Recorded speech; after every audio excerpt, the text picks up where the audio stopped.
Hey guys, before this video begins, I want to talk to you quickly about passion. For my entire life, I've been a passionate Star Wars fan, and I was very fortunate enough today to actually get an invite to the press screening of The Rise of Skywalker in LA next week. If you guys would like to help me get down there, in which case get a lot of on-the-ground coverage of the movie, then I would really appreciate it, and my PayPal link is in the video description. This is a once-in-a-lifetime experience that I just simply don't want to miss, so I thought I would ask you for help, and I really appreciate you taking the time to listen. Thank you. And may the Force be with you, always. Ladies and gentlemen, boys and girls of all ages, welcome to 3 Book Theater. Here tonight on the show, we've got an epic lineup. 2 prolific, meteoric directors up against one another in the same franchise. What we have is J.J. Blazing Eyes Abrams and Rian, oh my God, is that a sweet roll over there? I cannot believe it, Johnson. And they're going to be talking about Star Wars, especially The Last Jedi. That's right. That's right. JJ has come out finally and criticized The Last Jedi. Now, some people out there might want to run on a hyperbolic headline of JJ cancels The Last Jedi or JJ destroys The Last Jedi or whatever. And the truth of the matter is, that's not entirely 100% accurate, but it does feel like there is this massive coordinated effort from people who worked on The Last Jedi to come out and subsequently crap on it. And I talked about that yesterday when John Boyega had said that the movie was iffy. And we know that Anthony Daniels criticized the film and Daisy Ridley criticized the film.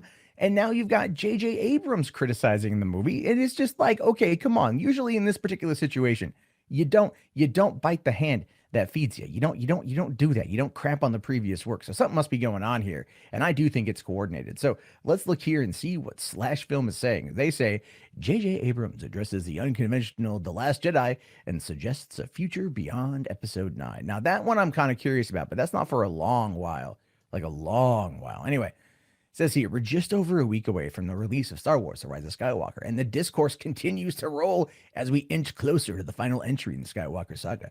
Today, a lengthy profile in the New York Times resulted in some interesting quotes from JJ, especially in regards to the apparent endlessly back and forth about Star Wars: The Last Jedi, as well as touching on the possible future of the franchise. Now, this is what he has to say, apparently, and also Kathleen Kennedy chimes in as well. Now, Abrams on The Last Jedi, because this is why you guys tuned in, so let's get you to the good stuff. It says the NY Times piece correctly characterizes Rian Johnson's The Last Jedi as a success. Oh, you gotta love that. Wait, who wrote this article real quick? Let me take a look at this here. Is this? Oh, it's Ben Pearson. Okay, I don't know him, but he looks like a Last Jedi apologist. That's because he says here if he correctly characterizes it. Anyway, so while pointing out that the film didn't think the questions many fans had going into it were as important as they thought. And again, you could tell this guy is just like, oh, I don't like The Force Awakens, but like The Last Jedi is totally on my speed. Now it says here, Abrams praised The Last Jedi for being full of surprises and subversion and all sorts of bold choices, but then says, on the other hand, it's a bit of a meta approach to the story. I don't think that people go to Star Wars to be told this doesn't matter. And that is right. That cuts right to the core of it, doesn't it? Doesn't that cut right to the core of the criticism? Like to be told that like none of it matters? I mean, we followed the character of Anakin Skywalker roughly through 6 movies. I mean, you know, even as Vader, right? In his lineage leading into Luke and Leia and everything else, and then coming into this, sequel trilogy with Ben. I mean, clearly the lineage of the Skywalker saga is the whole damn point.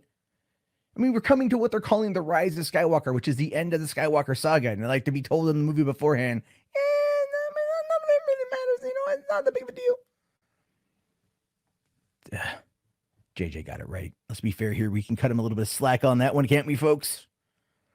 Now, he says here, Abrams is right that until The Last Jedi, people didn't necessarily go see Star Wars movies for subversion. But that's precisely why Johnson's movie is so exciting. As the 8th entry in the long-running saga decided to zig when everyone thought it would zag, and in the process, injected some life back into a film series that could have ended with an uninspired paint-by-numbers formula. God, just, like the Last Jedi apologetics here is just oozing with like icky, gross. I feel for reading it. It just it's like, oh my God, it subverted expectations. Never mind the poor narrative choices. I can't do it. I can't do it. I just nope. I just can't do it. And then of course, he's like, oh, I do all this. Anyway, let's find out what's next real quick because I think this is also fascinating. Now, it says, as for the future of the franchise, Abrams, who was understandably tired from making the new movie with 3 fewer months than he had on The Force Awakens, addressed that too by saying, can it go on? Of course it can, but there's something bold about saying that this is a story, what the story should be. Any great ending is a new beginning on some level, which is, hey, whenever God closes a door, he opens a window sort of thing. So that part makes sense. Now, he says he didn't design the future of the franchise, so he doesn't know what's to come. But later, the writer of the article implies that he asked Abrams if he would come back to direct another Star Wars films, and Abrams responded, I just need one night's sleep. That non-answer is in line with others he's given before, so it sounds like he's keeping his options open about returning to a galaxy far, far away. As for Kathleen Kennedy, she was also interviewed for the profile, and she said that the Skywalker saga is concluding. Star Wars doesn't have to end, saying we're all custodians of something George Lucas created, and we're trying to do the best that we possibly can. She said, adding that it was important to recognize and honor what it is that he created and move on. I think we're ready to move on. And you know what? Like, here's the thing. I'm not going to disagree. They're ready to move on. They're ready to move on. Why? Because of The Last Jedi and how poorly it just how much it wounded the fandom.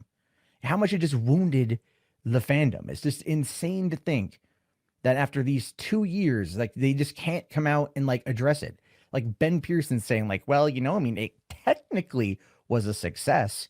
Like, sure. Okay, fine. Right? Uwe Boll technically directed movies. I don't understand what your metric of success here is.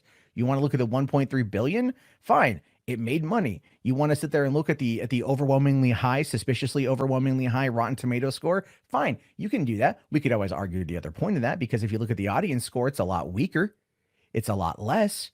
And you can't say that they're all trolls, considering the fact that I have not, in the span of the last 2 years, especially in the last 6 months, had a solid conversation that is very positive about The Last Jedi. Now, it could be that some people are just afraid to say something about it. That's fine. I get that. I understand that. But when you talk to more people who are average normie Star Wars fans, and you're like, what'd you think of The Last Jedi? And they're like, and you go, well, did you avoid Solo as a result of that to an extent? And they go like, yeah, it came out at a bad time, and I just didn't have much of an interest. And then I asked them, well, did you see Solo on Netflix? And they said, yeah. I'm like, what'd you think? And they go, oh, I liked it. The Last Jedi hurt the franchise. You know what? That whole subverse expectation thing, zig when you should have zagged sort of thing, it's a BS nonsense answer. Because it went in a different direction than what you would have expected. Fine. Make that your first movie then. Subvert the expectations out of the gate, not when you're in the meat of the story.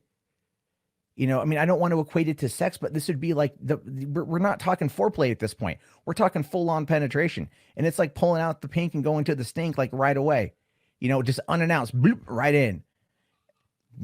Is that always enjoyed by the vast majority of people? I would assume the answer to that is no.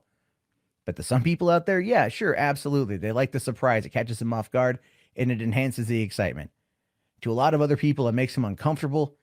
Makes them feel dirty, and then later on when they talk about it with their friends, they all kind of have the same slimy, gross feeling as a result. And that is the worst metaphor I have made. That is the worst metaphor I have made. So if you laughed at that or you were shocked by that, you owe me a thumbs up, by the way. I just want to put that out there. But to finish this video off, because I'm really kind of going off on a tangent here. The way I view it is this. When you've got JJ criticizing the movie, calling it meta, saying this is not what audiences wanted, to be told that nothing that came before it mattered. It's him saying 100% that Johnson did not follow the plan that they had outlined. We know Kathy Kennedy had said that they had a whiteboard, that they had all this stuff ready to go, that they were ready to push it, that they had plotted out 3 films, and Johnson came in and just crapped all over everything, right? That's what he did. And now they're trying to fix it. And it might be too late for some people, and it might be too late in some aspects, but you know what? I'm still a fan. I'm still excited to see it. So, I'm willing to go to the end and see where it takes us, 100%. But anyway, I want to hear your thoughts, your opinions on this one. Do you think this is a coordinated effort by Disney to distance themselves from The Last Jedi? Because everyone who worked on it seems to be talking all sorts of smack. Or do you think it's just a coincidence in conversation? Curious to know your thoughts. Let me know down in the comments below. I will talk to you guys later. Have yourself a fantastic day. May the force be with you. And remember, if you laughed, you owe me a like. All right, guys. Peace out.